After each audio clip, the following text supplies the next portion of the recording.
Marcus Blackwell's hand trembled as he reached for the nursery door handle, termination letter folded in his jacket pocket. "Victoria, we need to talk," he called out, but stopped dead when crackling sounds emerged from the baby monitor on the hallway table. His 3-year-old daughter Emma's voice came through crystal clear. "Mommy, Victoria, when is Daddy going to love me like he loved Mommy Sarah?" Victoria's gentle response shattered him. "Oh, sweetheart, your daddy loves you more than all the stars. He's just forgotten how to show it since Mommy went to heaven." Marcus collapsed against the wall, the termination letter falling from his numb fingers. Before we continue, if you enjoy stories about second chances and unexpected family bonds, make sure to click that subscribe button. This is the best way for you to support our work. Thank you very much, and let's continue.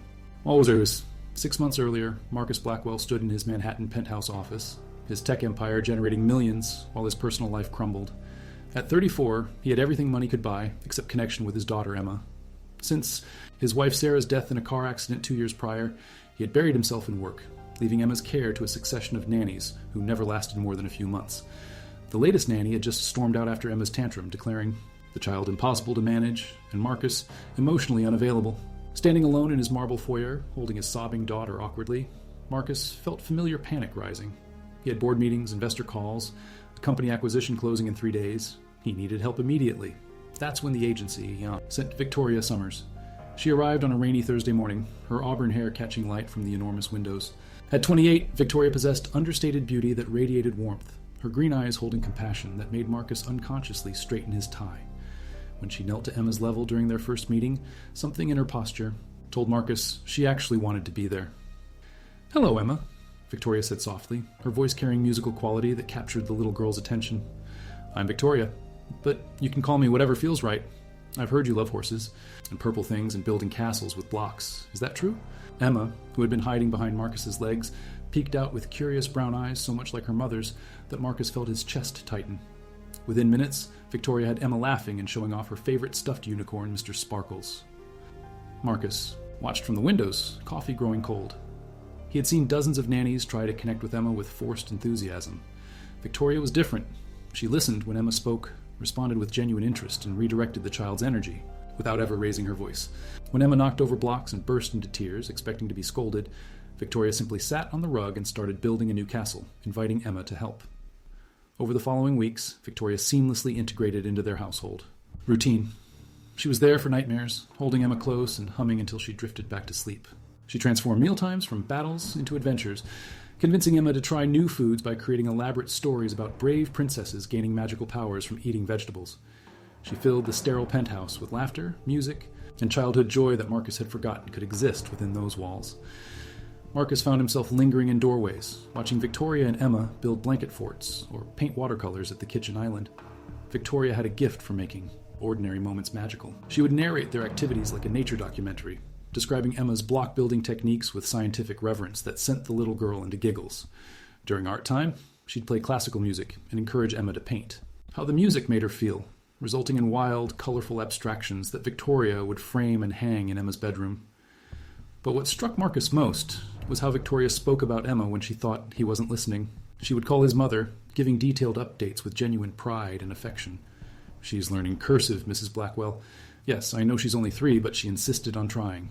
She has your son's determination, and she made me a friendship bracelet today. Apparently I'm her best friend now." Marcus had stopped walking when he heard that conversation, standing frozen in the hallway. Victoria saw Emma not as a job, but as a complete person worthy of love and respect. She celebrated his daughter's victories, comforted her defeats, and treated her childhood wonder as something precious to protect. Despite this, Marcus maintained emotional distance. He would nod politely when Victoria updated him on Emma's day, sign permission slips, and write generous checks for supplies.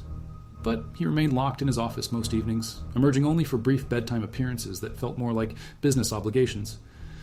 Victoria never criticized his approach directly, but Marcus began noticing subtle changes. She would mention that Emma had asked where Daddy was during dinner, or casually suggest that Emma would love to show him the new song she'd learned. When Emma drew family pictures, Victoria would point out how Emma always drew Daddy with a big smile, even though she rarely saw Marcus actually smiling. The breaking point came on a stressful Tuesday in November. Marcus had been in meetings all day, dealing with a potential merger. His phone buzzed with messages from Victoria, but he was too busy to read them. When he finally checked around 8 p.m., he saw increasingly urgent texts. "Emma has a fever. Taking her temperature every hour. She's asking for you. Fever is 102, considering doctor visit. At pediatric urgent care, she keeps saying she wants daddy. Marcus felt his stomach drop, reading the timestamp on the last message, sent 3 hours ago. He immediately called Victoria, who answered on the first ring. Mr. Blackwell? We're back home now. Emma's fine, just a virus, but she was pretty scared. She's sleeping now. I'm sorry, Marcus said, the words feeling foreign. I was in meetings. I didn't see the messages until now. Is she really okay?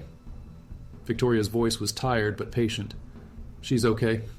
But Marcus, she needed you today. When she was scared and not feeling well, she kept asking for her daddy. I can comfort her, but I can't be her father. That night, Marcus stood outside Emma's bedroom, watching his daughter sleep with flushed cheeks and Mr. Sparkles tucked under her arm. Victoria sat in the rocking chair, monitoring Emma's breathing and occasionally placing a cool cloth on her forehead. She looked exhausted, but remained vigilant, caring for Emma with a mother's devotion. Marcus realized with startling clarity that Victoria loved his daughter, not just cared for her professionally, but genuinely, completely loved her. And Emma loved Victoria back with pure, uncomplicated childhood affection. Watching them together, Marcus felt like an outsider looking into the family he should have been part of. Over the next few weeks, Marcus paid closer attention to dynamics in his own home. He noticed how Emma's face lit up when Victoria walked into a room, how she would save her best artwork to show Victoria first, how she naturally reached for Victoria's hand when they walked to the park. But he also noticed something that made him increasingly uncomfortable. Victoria was becoming indispensable, more of a parent to Emma than he was. This realization should have filled him with gratitude. Instead, it sparked growing resentment that Marcus couldn't articulate. Victoria was succeeding where he was failing, loving his daughter in ways he seemed incapable of. Every time Emma ran to Victoria with scraped knees or exciting news, Marcus felt his own inadequacy highlighted. The final straw came during pre-Christmas shopping. Marcus had promised to take Emma to pick out presents for Victoria, but a work crisis pulled him away, leaving Victoria to take Emma shopping alone. When they returned, Marcus found them in the living room, Victoria helping Emma wrap a small picture frame that held a drawing of the three of them labeled My Family. Daddy, look what I got for Victoria, Emma announced excitedly. It's a picture of our family because Victoria says family isn't just about blood, it's about love and taking care of each other. Marcus stared at the drawing, seeing himself, depicted with the same happy smile Emma always gave him, standing between Victoria and Emma under a bright yellow sun. To his daughter's innocent eyes, this was their family. That's lovely, sweetheart, Marcus managed, his voice tight. Why don't you go wash your hands for dinner? After Emma left, Marcus turned to Victoria, who was cleaning up wrapping paper. I think we need to discuss some boundaries, he said coldly. Emma is getting confused about relationships and roles in this household. Victoria looked up sharply, her green eyes flashing with hurt and anger. I'm sorry? The family drawing. Letting her think of you as... Marcus struggled for words. She's my daughter, Victoria, not yours. Victoria stood slowly, her cheeks flushing. I have never, ever tried to replace her mother or overstep my role as her nanny. I love Emma, yes, because she's an extraordinary child who deserves to be loved. But I have never confused her about who her father is. Haven't you? Marcus shot back. She comes to you with everything. She trusts you, depends on you, turns to you first for comfort. Where does that leave me? Victoria stared at him for a long moment. It leaves you exactly where you've chosen to be, Marcus. On the outside, looking in. I didn't take your place in Emma's life.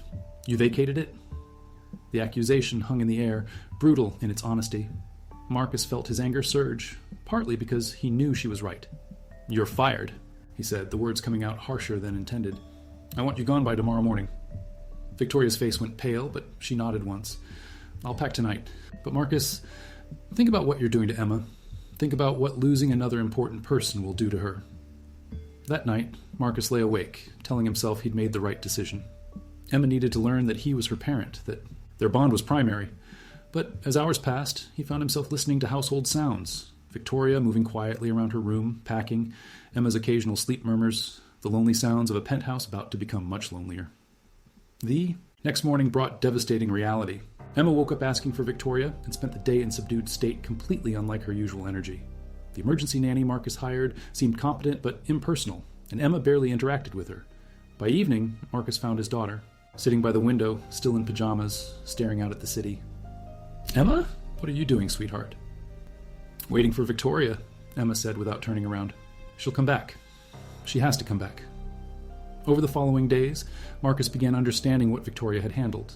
Emma's meals sat untouched. She had multiple meltdowns over minor issues, and she refused naps. Marcus found himself overwhelmed by constant childcare demands, realizing how seamlessly Victoria had managed everything while making it look effortless.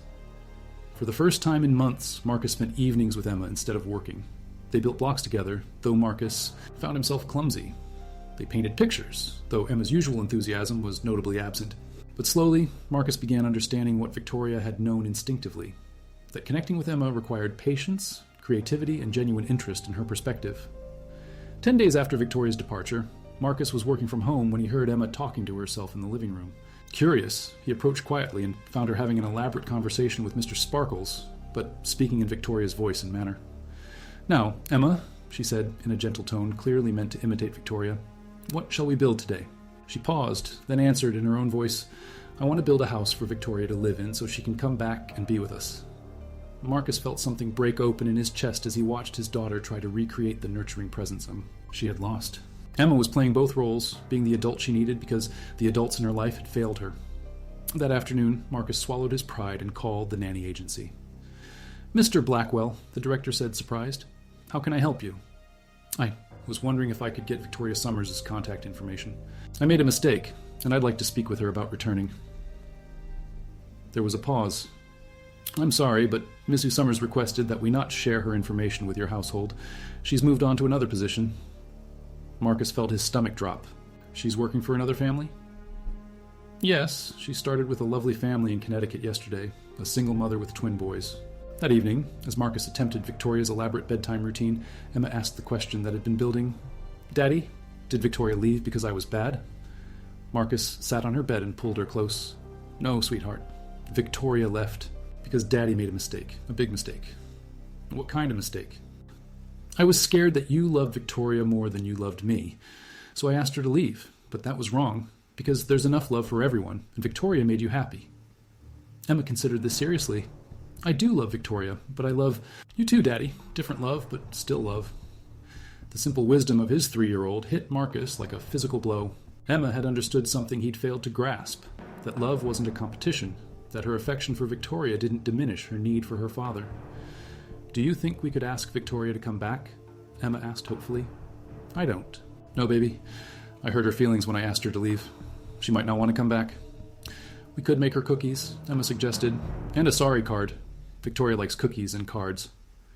That weekend, Marcus and Emma did exactly that. They spent Saturday afternoon baking chocolate chip cookies. Marcus's first attempt at baking in years, resulting in slightly burned edges that Emma declared perfect. They made a card together with Emma's artwork and a carefully dictated message. "Dear Victoria, we miss you very much. Daddy says he made a mistake, and he's sorry. I'm sorry too if I did anything wrong. We made cookies for you. Love, Emma and Daddy." They drove to Connecticut on Sunday morning, Emma clutching the cookie container and chattering excitedly about seeing Victoria again. The house was a modest colonial in a tree-lined neighborhood, warm and inviting. Marcus felt his nervousness increase as they approached the front door. Victoria answered in jeans and a paint-splattered sweater, her hair in a messy ponytail. Her face cycled through surprise, confusion, and wariness when she saw them. "Emma? Marcus, what are you doing here?" Emma rushed forward with childhood excitement. "Victoria, we brought you cookies and a sorry card. Daddy says he made a mistake and we want you to come back."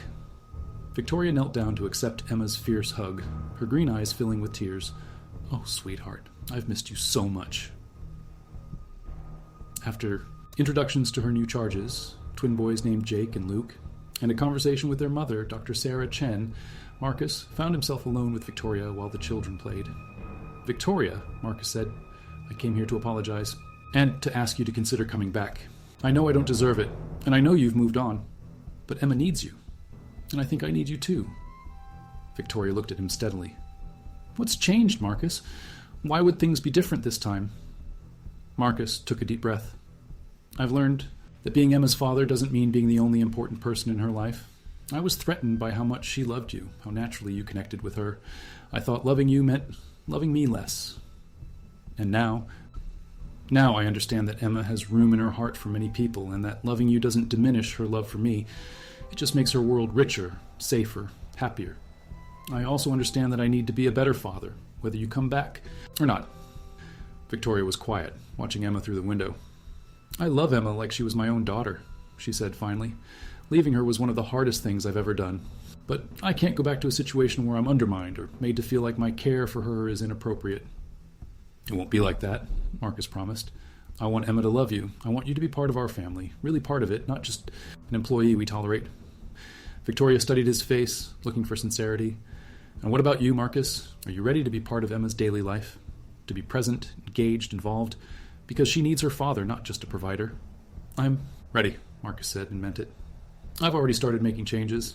I'm spending evenings with Emma instead of in my study. I'm learning to see the world through her eyes. It's not perfect yet, but I'm trying.